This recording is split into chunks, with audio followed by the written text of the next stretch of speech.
It was actually our thickest intercept to date at that main deposit, 199.5 meters of high-grade mineralisation, continuous from surface.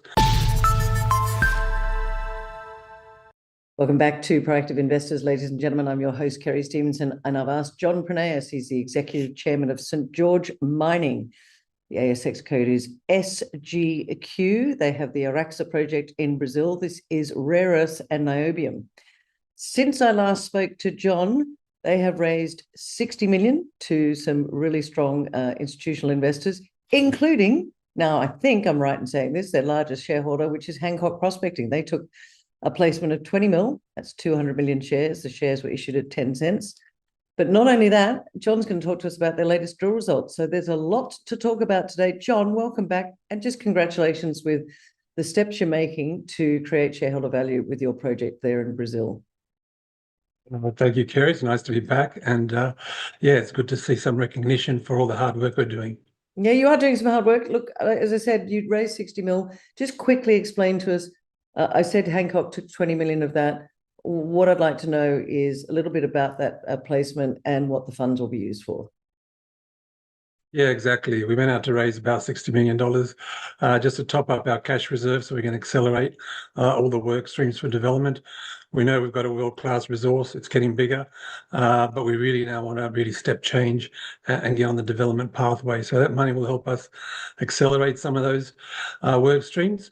We're very, very happy that Hancock came in for another large contribution. They've actually increased their stake in the company now from 6% to 10%. So it's quite a strong validation, I think, of what our potential could be. I mean, everyone knows they're big shareholders in MP Materials and Lynas, the two biggest producers of rare earths outside of China. So hopefully they think we've got that kind of potential as well, and are following their money with contributing more to us. So very, very good capital raise. A number of other high quality institutions came in on that raise. So we've got good sticky money and really positioned well now to accelerate development.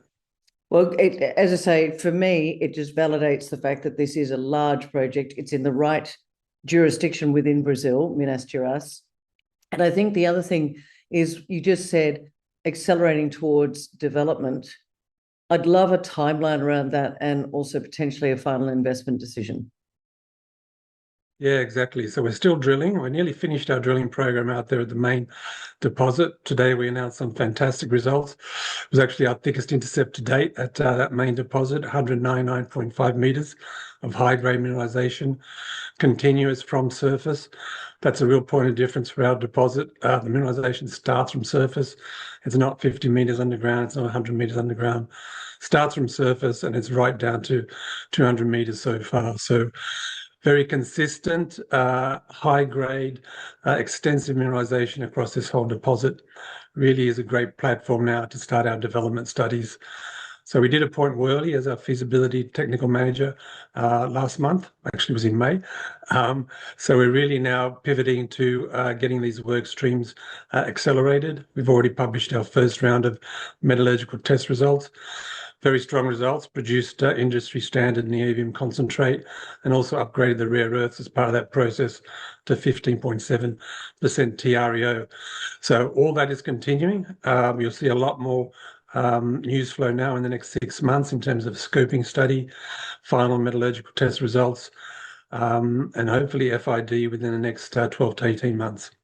FID 12 to 18 months. What's the biggest challenge then right now? You got the money, you're getting the drill results.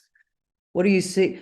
Two questions, John. What do you see as your biggest challenge, and what is the market potentially not recognizing? It's a big project. We have potential to be as big as the other main producers in rare earths in the world. So yes, it is one of significant scale. Having said that, the logistics are really easy. Again, our mineralization starts from the surface. We are in an established mining region, so we don't have to create our own infrastructure. We don't have to spend billions of dollars building power plants and roads and railways. It's already there. So that's not the challenge. We just got to go through the routine permitting process, and that takes time. So we have to get our preliminary license. That could take another 6 months. We then have to get our installation license. That'll take another 6 months. And then we construct the plant. Could be another 12-month period for that. and then we get our operating license and we're ready to go. So there's no real challenges. It's just going through that motions now, which we're very confident we can satisfy. Okay, well, there you have it, ladies and gentlemen. One to really, really start to pick up and take some notice of St George Mining. They just keep getting the work done. The drill results are great. They've now got the funding. So watch this space, plenty of news to come. And John, I'm sure you'll be back to give us an update in the near future. Thanks so much for joining me today on Proactive Investors. Thank you very much. Cheers.